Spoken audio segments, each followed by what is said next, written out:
पंछी नदियाँ पवन के झोंके, कोई सरहद ना इन्हें रोके। नमस्कार दोस्तों, YouTube चैनल आरवी क्लासेस पर आपका पुनः स्वागत है। मैं अखिल सर। आइए आज हम सीटेट स्पेशल को जानते हैं। जैसा कि आपको पता है कि अभी सीटेट की डेट की जो अनाउंसमेंट पहले थी वह अब भी है 5 जुलाई, उसको अभी टाला नहीं गया है। तो हम सीटेट स्पेशल को जानते हैं और जानते कहाँ से हैं? पेड़ पौधों से, जहाँ से क्वेश्चन अधिक पूछे जाते हैं। तो इस पर हम आपको 6 से 7 वीडियो देंगे जहाँ से अधिकतर क्वेश्चन आप कवर कर पाएंगे। तो आइए एक एक पॉइंट हम समझते हैं और जिसको नोट करना है वो नोट करते चलें। अध्याय पहला, पेड़ पौधे। पेड़ पौधों की बात की जाए तो पहला पॉइंट है, जड़ का रंग मटमैला होता है। जैसे आपने देखा होगा ना, मिट्टी बिल्कुल मिट्टी के कलर का होता है। वो जड़ जो भूमि के अंदर होती है उसका कलर बिल्कुल मटमैला होता है। सफेद जड़ों के ऊपर जो सफेद जड़ें होती हैं, जो मिट्टी के बाहर निकली हुई होती हैं, उनके ऊपर बाल जैसी संरचनाएं पाई जाती हैं, छोटी छोटी बाल जैसी संरचनाएं पाई जाती हैं, जिसे हम मूल रोम के नाम से जानते हैं। मूल का मतलब होता है जड़, रोम का मतलब होता है वही छोटे छोटे बाल, जिसको इन हिंदी हम रोआ या रोए के नाम से जानते हैं। तो मूल मतलब होता है जड़, उनके ऊपर पाए जाने वाले छोटे छोटे बाल, वही क्या कहलाते हैं? मूल रोम कहलाते हैं। अगला पॉइंट है, बरगद से सहारा देने वाली जड़ें निकलती हैं। आपने देखा होगा, ग्रामीण क्षेत्र में देखा होगा कि बरगद से ढेर सारी जड़ें निकली हुई रहती हैं। हमसे एक क्वेश्चन पूछा जाता है कि जो बरगद से जड़ें निकलती हैं उनका काम होता क्या है? तो उनका मुख्यतः काम होता है पेड़ को, वृक्ष को सहारा देना। अगला पॉइंट है, रेगिस्तानी ओक 10 फुट लंबा पौधा होता है जिसकी जड़ें 300 फुट गहरी व पत्तियां कम होती हैं। जिसकी जड़ें 300 फुट गहरी व पत्तियां कम होती हैं। अगला पॉइंट है, फूलों की घाटी उत्तराखंड में। फूलों की घाटी कहां पर है? उत्तराखंड में है। कौन सी घाटी? फूलों की घाटी उत्तराखंड में है। अगला है मधुबनी चित्रकला। यह मधुबनी एक चित्रकला है जो कि बिहार के मधुबनी जिले से फैली है। अगर पूछा जाए कि मधुबनी चित्रकला का विकास हुआ कहां से, तो मधुबनी चित्रकला का विकास बिहार के मधुबनी जिले से हुआ। इसमें होता क्या, हमसे पूछा जाता है इसमें होता क्या है? तो इसमें चावल के घोल में रंग नील, हल्दी मिलाकर इंसान, जानवर, पेड़, फूल, पक्षी, मछलियों व अन्य जंतुओं को साथ में रखकर चित्र बनाते। जैसे आपने देखा होगा बचपन में छोटे छोटे बच्चे जब खेलते थे तो छोटे छोटे जीव बनाते थे। कुछ बच्चे बिल्ली बनाते थे, कुछ कुत्ते बनाते थे, कुछ मछलियां बनाते थे, इस तरह से। तो मधुबनी चित्रकला का विकास कहां से हुआ? बिहार के मधुबनी जिले से। आपने एक सीरियल देखा होगा, अभी हाल ही में सीरियल आ रहा था, मुझे नाम थोड़ा थोड़ा रिमाइंड आ रहा है, जिसका नाम था शायद निमकी मुखिया। उसमें भी देखिए इसका जिक्र किया गया, मधुबनी चित्रकला का जिक्र उसमें किया गया है। अगले पॉइंट की बात की जाए तो देखिए अगला पॉइंट है कि फूल पौधों का जनन अंग होता है। हमसे पूछा जाए भैया कि फूल होता क्या है? तो फूल पौधों का जनन अंग होता है। इसके 4 भाग होते हैं। कितने भाग होते हैं इसके? 4 भाग होते हैं। पहला है दल, ये पहला दल, दूसरा बाह्य दल, तीसरा पुंकेसर, चौथा स्त्री केसर। अगर हम छोटा सा यहां पर फिगर आउट करें, थोड़ा सा फिगर आउट करें अगर इस चीज को हम, तो हम समझ पाएंगे। सपोज दैट ये कोई पुष्प है, कोई फूल है, और ये कोई फूल है। अब यहां से देखिए एक लंबी सी डंडी जैसी संरचना निकली होती है। उसके ऊपर अगर आप आकार देखेंगे तो कुछ इस तरह से बना हुआ हमको मिलेगा, कुछ इस तरह से बना हुआ मिलता है, इस तरह से बना हुआ मिलता है। इसको बोलते हैं स्त्री केसर। ये क्या कहलाता है?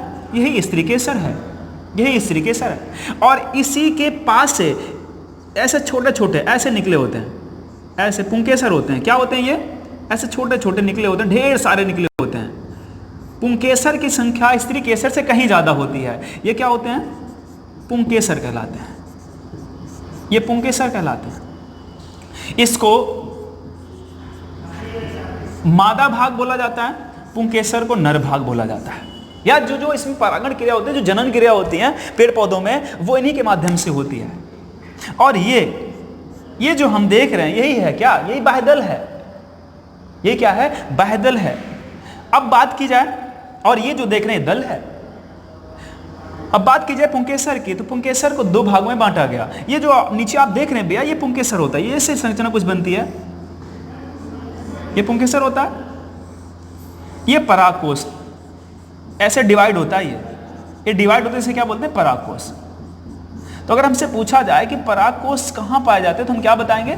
परागकोश कहाँ मिलते हैं? पुंकेसर पे। कहाँ मिलते हैं? पुंकेसर पे। आइए अगला पॉइंट जानते हैं।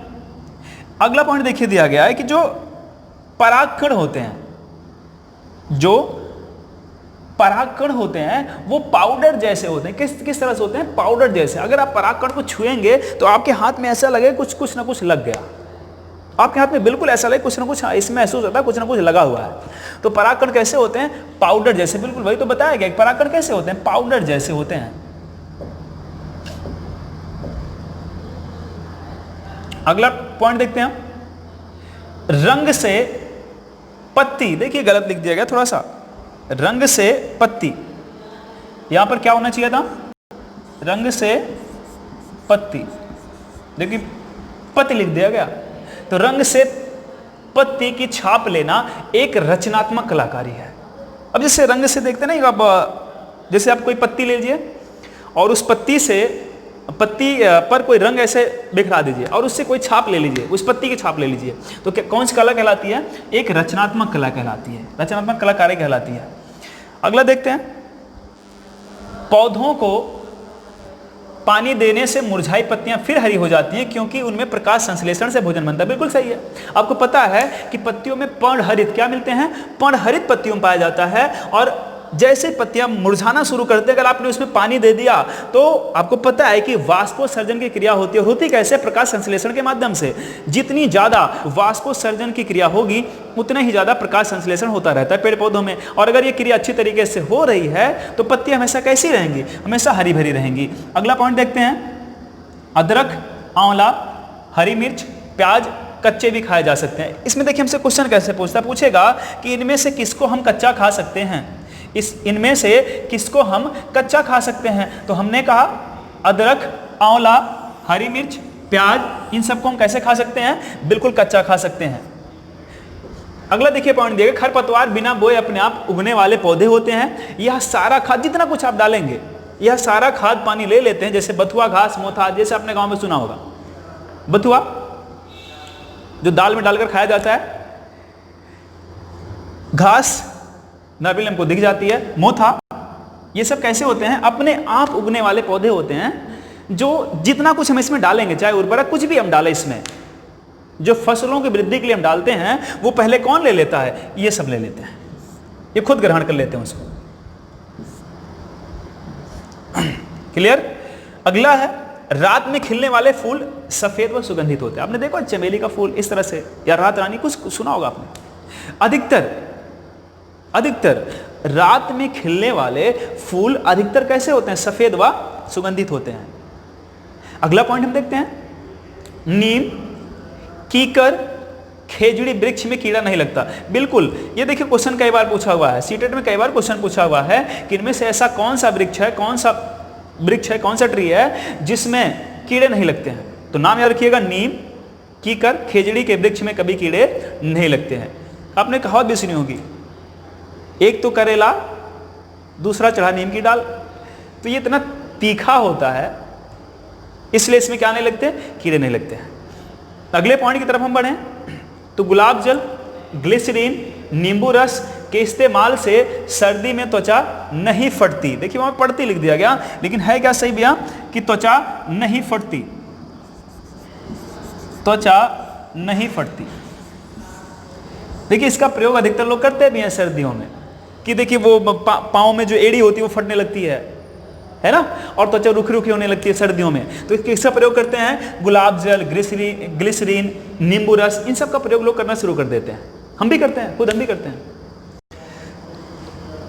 अगले पॉइंट की तरफ हम बढ़े तो दिया गया पीपल का पौधा मकान की दीवारों पर अपने आप उग जाता है। इसको उगाने की जरूरत नहीं पड़ती है। आपने देखा होगा गांव में कि जो पीपल का पौधा होता है मकान की दीवारों पर अपने आप उग जाता है। जैसे पक्षियों ने उसको खाया और जो जहां पर वो अपना मल परित्याग कर दी वहां पर क्या उग जाता है? अपने आप। मूली जड़ का रूपांतरण रूप। हमसे पूछता है कि मूली किसका रूपांतरित रूप है? जड़ का। तेज आंधी में बड़े पेड़ नहीं गिरते क्योंकि उनकी जड़ें गहरी होती हैं। अगला, विविधता के आधार पर पौधों का वर्गीकरण किया जाता है। बिल्कुल सही है। अब भाई जितने विविध पौधे होंगे उन्हीं के आधार पर किसका वर्गीकरण होता है? पौधों का।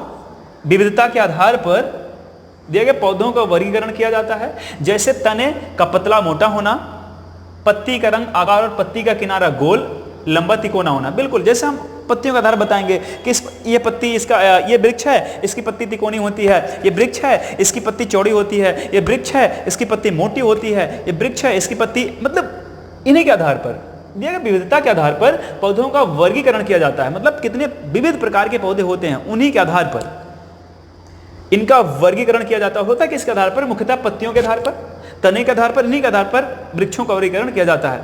अगला दिया गया कि बीज के अंकुरण हेतु नमी, हवा और ताप आवश्यक होता है। बिल्कुल सही है। बीज के अंकुरण हेतु नमी, हवा और ताप की आवश्यकता। अगर पर्टिकुलर नमी है, अच्छी नमी है, सफिशिएंट नमी है, हवा, ऑक्सीजन का प्रवाह हवा के माध्यम से ही जो भूमि होती है, भूमि में जो मिट्टी होती है, देखिए मिट्टी की जुताई इसीलिए की जाती है, खेत की जुताई इसीलिए की जाती है कि जिससे ऑक्सीजन का प्रवाह अच्छी तरह से मिट्टी के कणों के बीच में हो सके।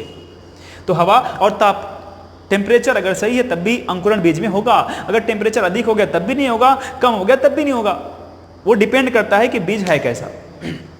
अगला देखते हैं, बीज अंकुरण के लिए पानी, हवा बेहतर चाहिए। 10 से 12 दिनों में अंकुरण होता है। बिल्कुल सही है। अगर हमसे क्वेश्चन पूछे कि अंकुरण कितने दिनों में होना शुरू हो जाता है? 10 से 12 दिनों में। अगला दिया गया, मूलांकुर पहले निकलता है, प्रंकुर बाद में। बिल्कुल, जब अंकुरण होता है बीज में, जो पहले सबसे पहले निकले। कभी कभी आपने देखा होगा कि बीज की खोल के साथ निकल आता है। कभी कभी आपने इसे देखा होगा।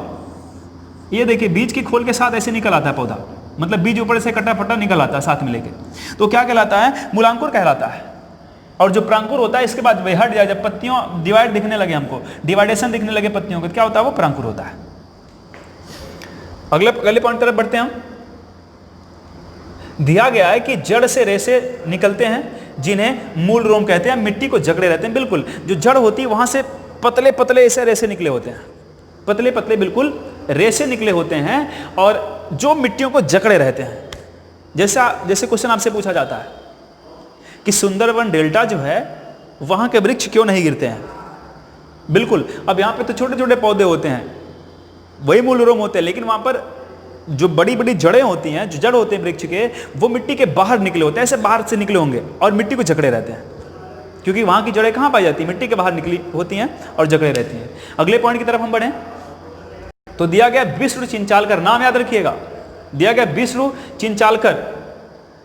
विष्णु चिंचालकर नामक व्यक्ति सूखे पत्तों से चित्र बनाते। बिल्कुल, अगर हमसे पूछा जाए कि इनमें से कौन से व्यक्ति सूखे पत्तों से चित्र बनाते हैं, क्या बताएंगे हम? विष्णु चिंचालकर जी। अगला है मौमी, रंग से पत्ती की छाप लेना एक रचनात्मक कलाकार। इस तरह से कहीं क्वेश्चन आपसे पूछ लिया जाए, किसी से भी छाप लेना पूछा जाए तो कौन सी कला होती है? रचनात्मक कला होती है। कचनार के फूल की सब्जी यूपी में, बिल्कुल याद रखना हमको, अगर पूछा जाए कचनार के फूल की सब्जी कहाँ बनती है? यूपी में। केले के फूल की सब्जी कहाँ बनती है? केरल में। तथा महाराष्ट्र में सहजन के फूल के पकौड़े बनते हैं। सहजन देखिए गाँव में देखा नहीं, सहजन के जो सहजन जो फल होता है उससे यहाँ पे सब्जी बनती है, लेकिन सहजन के फूल से, फूल की बात कर रहे हैं यहाँ पर, कचनार का फूल, केले का फूल और सहजन का फूल, ये तीनों हमको याद रखना। महाराष्ट्र में पकौड़ा बनेगा सहजन के फूल से, कचनार के फूल से सब्जी बनेगी यूपी में, और केले के फूल से क्या बनेगी? सब्जी बनेगी केरल में। अगला, दवा में प्रयोग होने वाले फूल गुलाब, केसर, अजवाइन, सर्पगंधा, बहेड़ा, अर्जुन, चिड़चिड़ा आदि हैं। अगर हमसे पूछा जाए इनमें से किसका प्रयोग दवा के रूप में होता है, तो नाम याद रखिए, गुलाब, केसर, अजवाइन, सर्पगंधा, बहेड़ा, अर्जुन, चिड़चिड़ा आदि। आगे बढ़ते हैं। साथ में नोट करते भी चलें आप लोग। अगला टॉपिक, अगला देखिए पॉइंट है, गुलाब जल का प्रयोग मिठाइयाँ, दवाई, लस्सी में होता है। किस में होता है गुलाब जल का प्रयोग? हमने कहा मिठाइयाँ बनाने में, दवाई बनाने में, लस्सी बनाने में। गुलदावरी, जीनिया, पिटूनिया, हाइड्रेंजिया से रंग बनाए जाते हैं। गुलदावरी देखिए आपका बड़ा बहुत गजब का फूल होता है इसका। गुलदावरी, जीनिया, पिटूनिया, हाइड्रेंजिया से रंग बनाए जाते हैं। इत्र व केवड़ा चमेली व गुलाब से बनते हैं, ये देखिए पता आपको। और आपको ये भी पता होगा, जैसे ही इत्र नगरी की बात की जाती है हमारे दिमाग में क्या आता है? कन्नौज, यूपी का कन्नौज। तो उत्तर प्रदेश का कन्नौज जिला इत्र नगरी के नाम से मशहूर है। आगे बढ़े हम। जल्दी खराब होने वाली सब्जियां, पालक, लौकी, फूल गोभी, तोरी आदि हैं, तो आसानी समझ जाते हैं अगर हमसे देखिए, यही तो है। और यहीं से जो टॉपिक, जो पॉइंट्स आपको हम बता रहे हैं भैया, यहीं से आप देखेंगे कि जो आप पेडागोजी जो पढ़ते हैं, यहीं से पॉइंट्स जुड़े हुए वहां भी होते हैं। पेडागोजी में कुछ होता नहीं है, हम उसके बारे में कितना सोच पाते हैं। जो वहां पर बिंदु दे दिए गए, जो टॉपिक वहां पर दे दिया गया, जो क्वेश्चन वहां पर दे दिया गया, हम उसको कितना एनालिसिस उसका कर पाते हैं, मतलब उसके तह तक हम कितना जा पाते हैं, वही पेडागोजी है, चाहे किसी की भी हो। अगला पॉइंट देखते हैं, केरल को मसालों का राजा कहा जाता है। बिल्कुल, केरल को मसालों का राजा कहा जाता है। और आपको पता है कि भारत में जो व्यापारी पहले आए थे, पुर्तगाली, वास्को डी गामा, वो मसालों के लिए ही यहां पर आए थे। किसके लिए आए थे? मसालों के लिए ही आए थे। और कौन सा मसाला लेकर गए थे यहां से? वो देखिए, आपको अच्छी तरह से पता होगा भैया कि यहां से क्या लेकर गए थे? वो काली मिर्च। क्या लेकर गए थे? काली मिर्च लेकर गए थे। ठीक है। और कितना फायदा हुआ था उन्हें? पूरा यात्रा खर्च निकालने के बाद 60 गुना फायदा हुआ था। चलिए आगे बढ़ते हैं। दिया गया गरम मसाला कई मसालों का पिसा पाउडर होता है, जैसे जीरा, इलायची, लौंग, दालचीनी, काली मिर्च, तेज पत्ता, सौंठ आदि। याद रखना है, गरम मसाला इन सब का पिसा हुआ रूप होता है। बरगद का वृक्ष सैकड़ों वर्ष तक जीवित रह सकता है। बिल्कुल, आप देखते होंगे कि हम जानते भी नहीं, हमारे आसपास, आस पड़ोस में, गांव में ही बरगद का कितना वृक्ष, बरगद का कोई ना कोई वृक्ष ऐसा होगा जो कई वर्षों से होगा, हम उसको जानते नहीं कब से है ये। पर्यावरण में पक्षियों की संख्या जैव आवर्धन के कारण कम हो रही। जैव आवर्धन क्या है? जो वही हम जैविक, जो वही हम कीटनाशक, जो अपनी फसलों का उत्पादन अधिक करने के लिए जिन सब चीज़ों का प्रयोग करते हैं, वही तो है। तो दिया गया है कि जैव आवर्धन के कारण कम हो रही किसकी संख्या? पक्षियों की। फलता अंडों का कवच भी कैसा हो रहा? पतला। अंडों के ऊपर जो कवच मिलती है कैसी मिलती है? पतली मिलती है। और पतली मिलने से होता क्या है कि जो अंडे सेने का कार्य है उस समय पूर्व समाप्त हो जाता है। कवच पतली होने के कारण ही, अब देखिए सेने का मतलब क्या भैया कि उनको हीट देना पड़ता है। पर्टिकुलर हीट कौन देती है? वो पक्षियां देती हैं। और हीट देंगी, अब कवच पतली है तो जल्दी ही, मतलब जो समय मान लीजिए कि 3 महीने में होना था या 10 दिन में होना था, वो 8 दिन में 7 दिन में कंप्लीट हो जाता है। तो वही क्वेश्चन दिया गया, वही पॉइंट दिया गया। अगला देखिए दिया गया कि विलुप्त जीव डायनासोर, विलुप्त पक्षी डोडो। बिल्कुल, विलुप्त जीव कौन सा है? डायनासोर।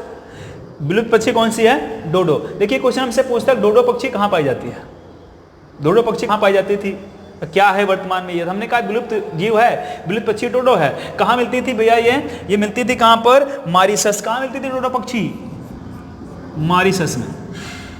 मॉरिशस में मिलती थी, जहां के लोग इसे मारकर खा गए। जहां के लोगों ने धीरे धीरे करके डोडो पक्षी को मार के खाना शुरू कर दिया और आज ये विलुप्त पक्षी हो गई है, नहीं दिखती है। अगला टॉपिक है, भोजन तीखा करने हेतु मिर्च व पीले रंग के लिए हल्दी तथा चोट के लिए तेल के साथ पीसकर हल्दी लगाई जाती है। अब चोट जिसको लगी हुई हो तो जानेगा, है ना। आगे बढ़ते हैं। मीठे और नमकीन में काली मिर्च, खुशबू हेतु जीरा, मुंह के स्वाद हेतु इलायची तथा दांत दर्द हेतु लौंग का प्रयोग किया जाता है। बिल्कुल सही है। अब देखिए कुछ लोग खुशबू के लिए या मुंह के खुशबू के लिए इलायची का प्रयोग करते हैं, मैं भी करता हूं कभी कभी। अगला दिया नेपेंथीज, कीटहारी पौधा है जो भारत और इंडोनेशिया में पाया जाता है। बिल्कुल याद रखना हमको, अगर हमसे पूछा जाए कि नेपेंथीज कैसा पौधा है, एक कीटहारी पौधा है जो कहाँ कहाँ मिलता है, हमने कहा भैया भारत और इंडोनेशिया। कहाँ कहाँ मिलता है? भारत और इंडोनेशिया मिलता है। अब देखिए हमसे पूछता है भारत में कहाँ मिलता है ये, तो भारत में कहाँ मिलता है, मेघालय में। अधिकतर कहाँ मिलेगा, मेघालय में। और कीटहारी पौधे, कीटहारी पौधे सर्वाधिक कहाँ उगते हैं, कीटहारी पौधे वहीं उगते हैं जहाँ किसकी कमी होती है, नाइट्रोजन। किस कमी होती है भैया, जहां पर नाइट्रोजन की कमी होती, कीटहारी पौधे वहीं अधिक मात्रा में उगते हैं, याद रखना हमको ये। अब देखिए कुछ चीजें और इसमें बताई गई, जैसे हमने कहा यूट्रिकुलेरिया, ड्रोसेरा, ये कैसे पौधे होते हैं, कीटहारी पौधे होते हैं। आगे बढ़े, पौधों में वृद्धि हमेशा होती रहती है जबकि मानव के नाखून और बाल ही बढ़ते रहते हैं। पौधों में वृद्धि हमेशा होती रहती है जबकि मानव के नाखून और बाल हमेशा बढ़ते रहते हैं। वेव नलिका गांव कर्नाटक में है, यहां प्याज की खेती होती है। प्याज जुलाई महीने में उगाई जाती है। प्याज के बीज बोने के लगभग 20 दिन बाद छोटे छोटे पौधे निकलना शुरू हो जाते हैं। जो प्याज का बीज होता है अगर उसको हम बोना शुरू करें, बो दे, तो छोटे छोटे पौधे कितने दिन बाद निकलेंगे भैया, 20 दिन के बाद निकलना शुरू हो जाते हैं। ये पॉइंट छोड़ते हैं हम, अगला देखते हैं। सब्जियों पर पानी छोड़ते हैं जिससे वह ना सूखे, बिल्कुल सही है। ये सब देखिए हमने कहा ना कि ये सब दैनिक जीवन की चीजें हैं जो हम आसानी से सीख सकते हैं। हम कुछ अलग थोड़ी ना आपको बता रहे हैं, हम बिल्कुल वही सब चीजें बता रहे हैं यहाँ पर जो आप दैनिक रोजमर्रा के जीवन में करते रहते हैं, वही चीजें बता रहे हैं यहाँ पे, लेकिन हम ध्यान नहीं देते और क्वेश्चन गलत करके चले आते हैं। तो ध्यान दीजिएगा, इसका लास्ट पॉइंट है, क्रोटोन नामक पौधे द्वारा यह पता किया जाता है कि पौधों की सिंचाई कब करनी है। अब देखिए क्रोटोन एक पौधा होता है, जैसे आपने सुना होगा लाइकेन का नाम।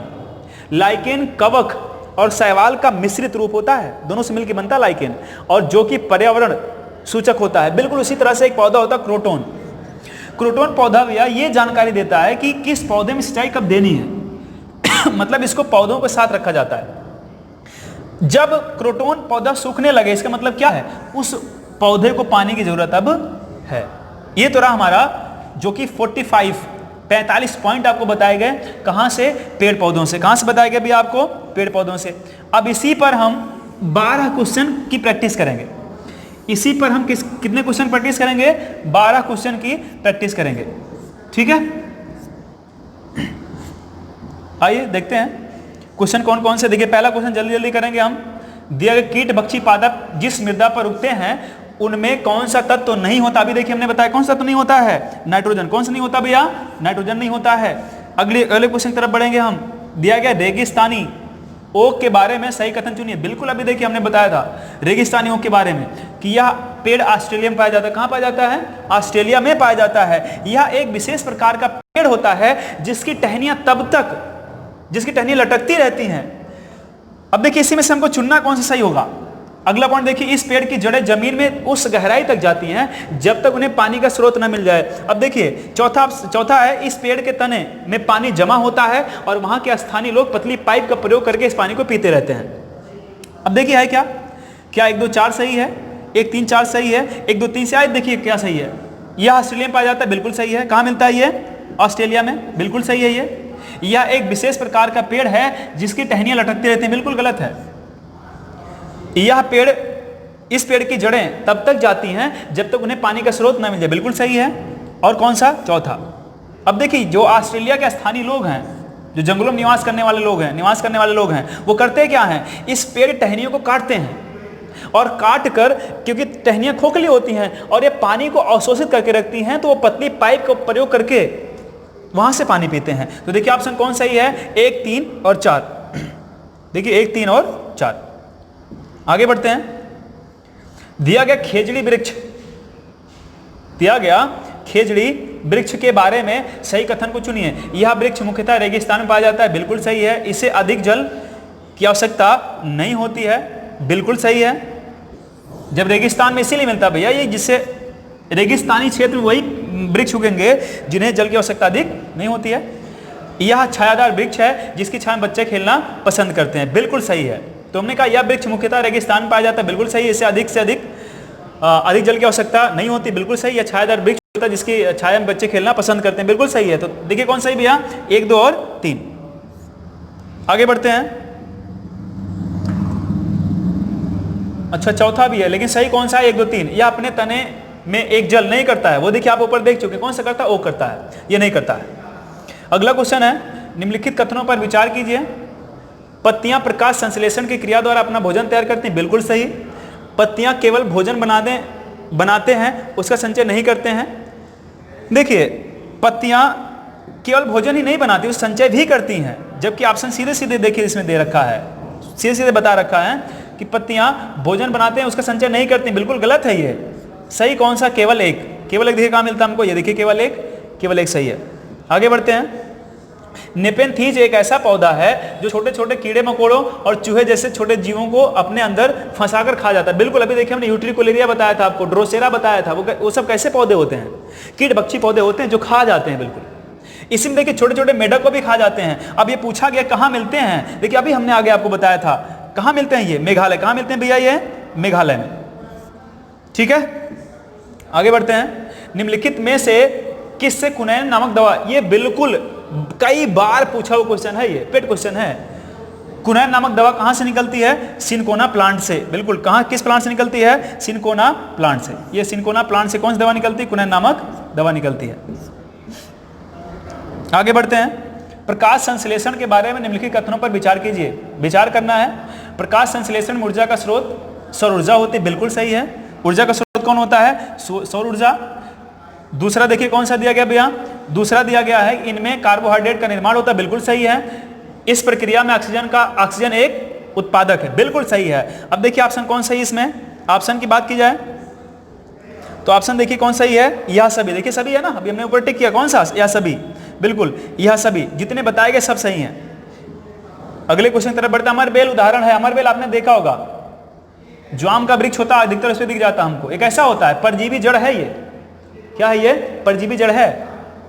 आगे बढ़ते हैं। निम्नलिखित में से कौन सी जड़ खाई जाती है? बिल्कुल, अब देखिए कौन सी जड़ खाई जाती है? बिल्कुल सभी जड़ हैं, गाजर, मूली, शकरकंद सब जड़ हैं और सब खाई जाती हैं। तो ऑप्शन कौन सही है भैया? चौथा ऑप्शन सही है, सब खाए जाते हैं। ठीक है, तो क्वेश्चन जिसको नोट करना नोट करते चलेंगे और ध्यान से पढ़ते चलेंगे। अगला है बीटी कपास है। कपास की एक प्रकार है बीटी कपास। अब देखिए इसको तैयार कैसे किया गया। एक ट्रांसजेनिक पौधा है। कैसा पौधा भैया? ये ट्रांसजेनिक पौधा है, मतलब ये अधिक उत्पादन देने वाला, ये अधिक उत्पादन देने वाला कैसा पौधा है? एक ट्रांसजेनिक पौधा है ये। तो अगर हमसे पूछा बीटी कपास क्या है? एक ट्रांसजेनिक पौधा है। अगला देखिए पूछा गया, फूलों की संरचना को ध्यान से देखने पर अंडाशय के अंदर छोटी छोटी गोल संरचनाएं पाई जाती हैं, उसे कहते क्या है? उसे क्या बोलेंगे? बीजांड। क्या बोलते हैं? बीजांड। अब देखते नहीं है, जैसे मटर ले लीजिए आप, ध्यान से देखिए, मटर ले लीजिए। अब मटर के अंदर छोटे छोटे संरचनाएं मिलती क्या है? वही तो है वो। ठीक है, अगला देखिए, कली का प्रमुख भाग छोटी पत्ती की भांति दिखाई देता है, वह कहलाता है। अब देखिए कहते नहीं कली, अब वह भाग कौन से कहलाता है भैया? देखिए स्त्री केसर, अंडाशय, बाह्यदल, बीजांड क्या कहलाता है? वो बाह्यदल। क्या कहलाता है? वो बाह्यदल कहलाता है। अभी देखिए हमने फिगर आउट किया था यहाँ पर, छोटा सा ऐसे फिगर बनाया था फूल का। यहाँ देखिए हमने कहा था कि जो हमको ऐसी संरचना जहाँ पर दिख जाए वही क्या होता है? बाह्यदल। वही क्या है? बाह्यदल, जो अधिकतर किस कलर का होता है? हरे रंग का। किस रंग का होता है भैया? ये हरे रंग का होता है। तो आपने देखा 45 पॉइंट और यहाँ पर 12 क्वेश्चन उसी से संबंधित। तो आप लोग ध्यान से पढ़ते रहें। हम लोगों की मेहनत को सार्थक करने के लिए वीडियो को अधिक से अधिक देखें, शेयर करें, सब्सक्राइब करें, लाइक करें। धन्यवाद।